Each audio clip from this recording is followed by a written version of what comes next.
The python's curse. I woke up to the sound of something heavy dragging across my roof. It was slow, deliberate, and far too heavy to be a person. My heart raced as I crept outside, barefoot on the cold dirt. When I looked up, I froze. A massive python was coiled on the thatched roof, its glossy eyes fixed on me. It didn't hiss or move to strike. It just stared. And then I heard it. Not with my ears, but in my head, a voice. You were warned? I never wanted to move back to my grandmother's village. It was supposed to be temporary. Just until I found my feet again after losing my job. But there's something about the village that feels alive, like the trees and rivers are watching you. The people there live by strange rules. Don't harm the pythons, they said. If you kill one, you must bury it like a human.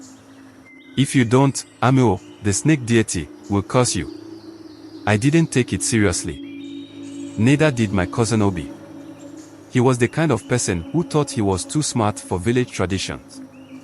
That's why, when a python started stealing his chickens, he didn't think twice.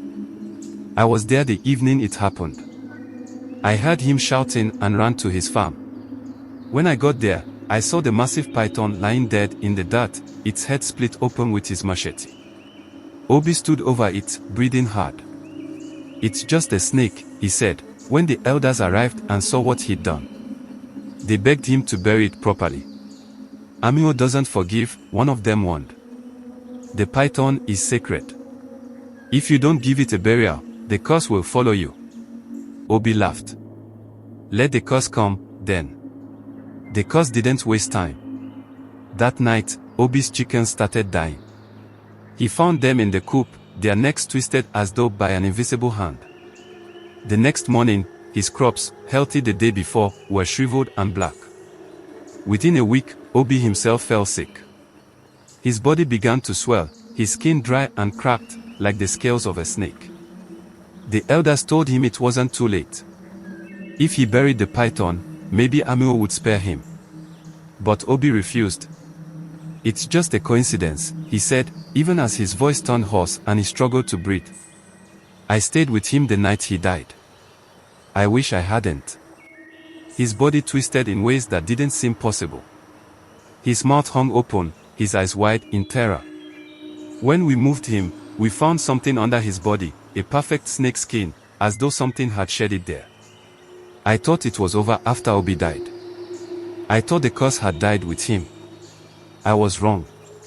The first sign was small. Snakes started appearing around my grandmother's house. Little ones at first. Then pythons. They didn't attack, but they didn't leave either. It was as if they were waiting for something. The villagers started avoiding me. They whispered that the curse had passed to me because I hadn't convinced Obi to bury the python.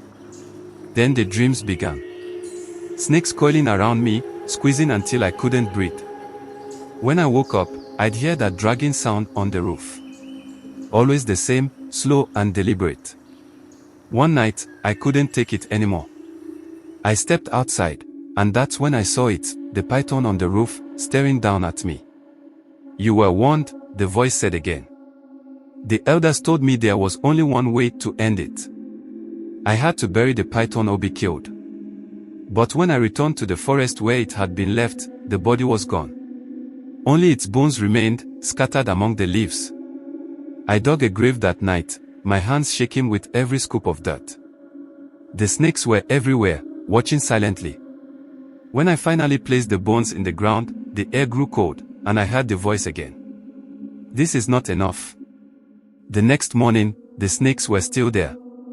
They are here now, coiled in the corners of my house, under my bed, and on my roof.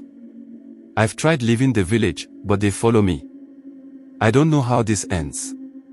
But if you ever find yourself in a village where they tell you to respect the pythons, listen to them. Don't be like Obi. If you enjoyed this story, like and subscribe for more stories. Thanks for watching. And don't be like me.